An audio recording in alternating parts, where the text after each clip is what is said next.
cool. So just a small lesson here on masking. So there's three different types of masks, right? So I got some pictures here and import them into After Effects. Let's start a new composition. So that's something to work with. And call it last name masking version number 1. And go to our default settings, HDTV 1080 24 frames per second. Just gonna click this to make sure it stays like that. And we can use 3 minutes from before. Black background. Yeah. All right. Okay, so there's three main types of masking that we're gonna focus on here. So there's shape masking. There's track maps, and then there's blend modes. Okay, so I'm gonna put these three guys in here, and then we'll use each animal as a different example. So turn these off. Gonna right click on here, go to transform, hit the composition. All right. And so for this first one, we'll use this as shape masking, right? So say I want to cut this dog out from its background. So what I can do is, I can do several things, but the first way is not as refined, but the first way would be to go to your uh, shape tool up here, right? Make sure the correct layer is selected down here. Exit out of that and click it one too many times. And then I can draw the shape right on top of the layer. And then that'll mask out that layer for me. All right, then down underneath that layer, I have my masks that pop up right here. I can lock it. I can tell it to add it. I can tell it to subtract. And then there's a couple other fancy things we won't get into. It's more of the blend mode side of things. But if you need to inverse it, it's either add or subtract. We could also hit invert. It's a little quicker. And that's a shape mask, right? Okay, so those refine a little bit. I'm gonna use a different shape. I'm gonna use my pen tool here. So make sure this is selected. I can go in here,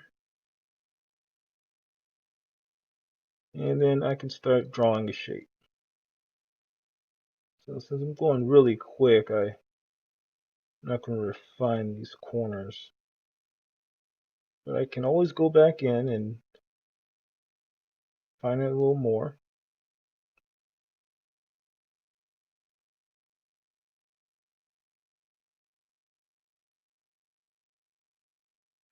All right, and then once I make it all the way around the dog's head here and complete my shape, it should create a mask for me.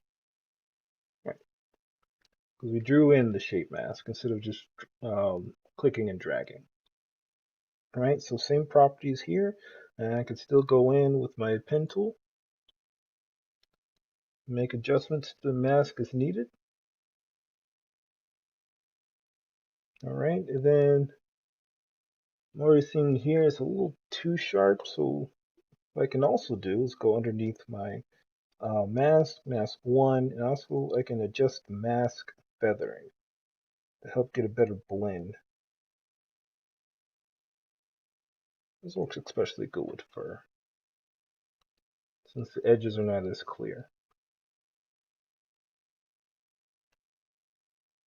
All right, cool. So that's a shape mask.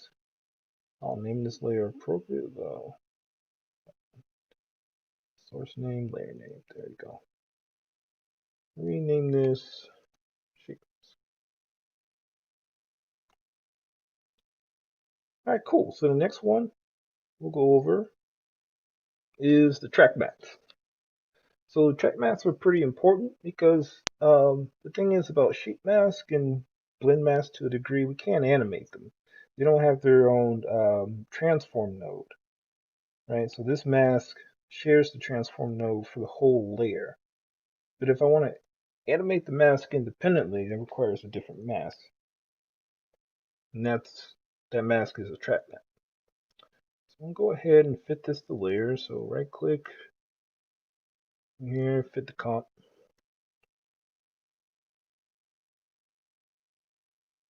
All right.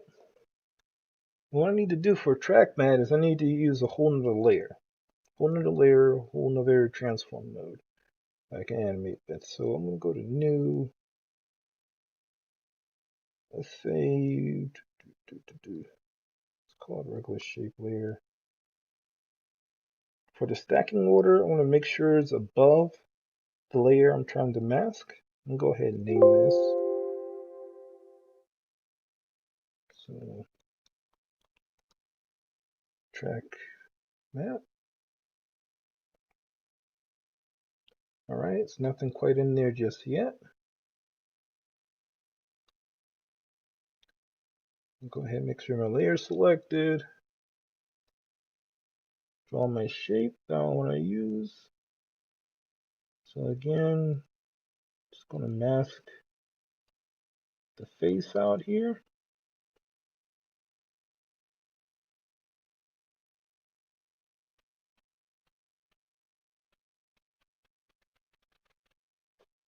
All right. And so the color and the color doesn't really matter. It does for blend modes, which is next, but here, not so much. What matters is the opacity, right? So if you don't have full opacity, it's not going to work as well. I'll show you that in just a second here. So underneath the seal, you can go over here. So I'm going to right click on the very top here, this bar with layer name and parent and link. And where's it at? Switches and duration. Not modes, is it? Oh, it is underneath modes. 2 and 1 there. Okay. And after that, I can go to the seal layer. All right, it's going to affect the layer above it. I'm going to see a dot track mat in abbreviated form. Right. When you hover over it, it'll say track mat in the comment box with the mouse. Come down here. I'm going to do an alpha mat. All right, and now automatically cut it out for me. And again, like the unique thing about this is that I can animate the track mat without having to worry about the rest of the picture following it. All right, and then if I need to inverse it, again, we'll go to the layer that it's affecting, and then it uses this layer above it. Hit alpha invert, and then it just cuts out the face there. And then Lumina is more into brightness of the layer, messing with colors. But we don't really need that at this point. Okay. So I'm going to go ahead and rename this track mat base. All right, and I can hide that guy. And also, yeah, keep in mind that it automatically hides the layer you're using as a track mat, right? So that shape is still there. When I take it away, it does its thing. Also, if I move it, then it's going to use a different layer, the layer above it, for its track mat. So if you remember, we cut out the face of the wolf, so now only the parts of the wolf is showing through, and it's playing as a mask for the seal here. All right, cool. That's track mat and shape mask. And then the last one, blend modes. So again, transform, fit the comp, like so. So blend modes is a little more unique. So it's got a lot going for it. So what we can do is we can put it the same way we did with the track mat. So create a shape layer, bring it down here.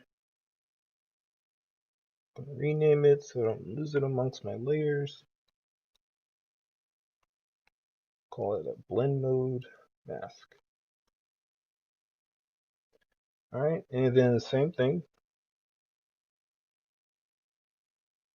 Add a shape here.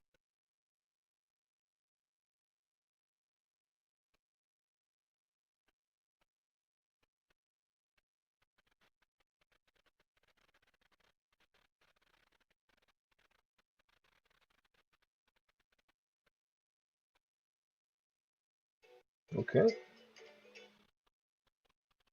Alright, so I got my shape. And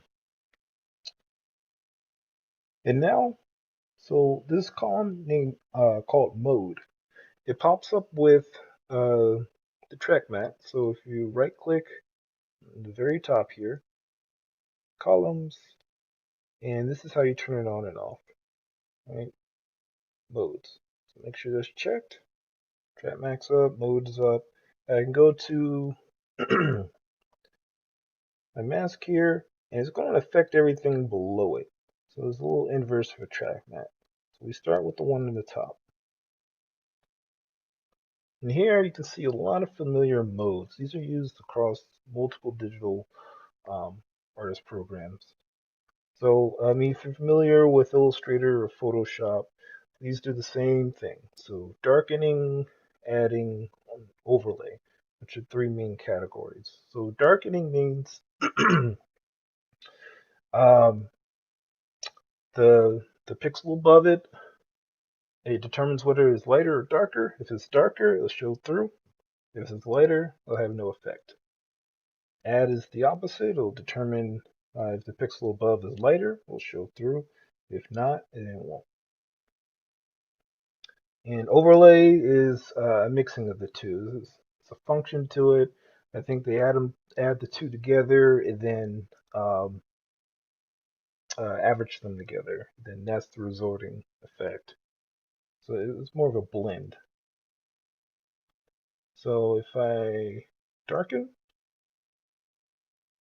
and this one is the one that depends on the colors here. So let's turn that off. We have an orange mask here. Turn back on, darken. Usually darkens everything. So like all the whites, all the whites here are lighter than our blend mode mask above it. So it'll fill that in with the darkest color. Fill that pixel in the darkest color. So that's where the orange shows through in the whites. And attempt to darken the picture. And then if we go into add, so all the darker colors are filled in with the orange. And the whiter ones are left alone.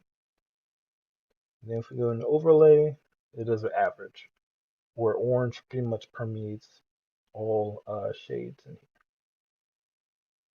here. Right? And of course, you got your bizarre ones. You got difference. It's just a different equation. Um, Saturation, which is pretty useful if you need to saturate just a localized amount. And then we also have stencil. So if you go to stencil alpha, I'll do the same thing as the track mask and the mask. It'll cut out everything that has some sort of opacity to it, right? If we go here to the fill, excuse me, adjust the opacity, then we begin to lose the cutout of the owl here, the owl face.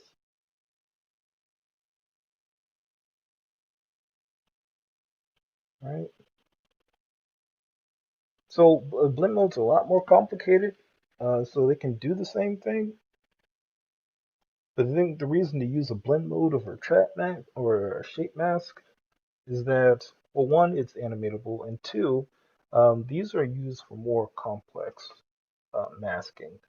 So say like video footage or a picture-in-picture type of thing. You can blend them together, or you can have a certain color cut out from the one beneath it, that sort of thing.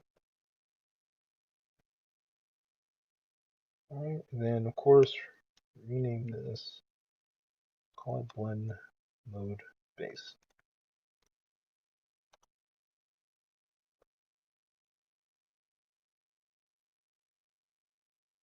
All right. Okay. Any questions?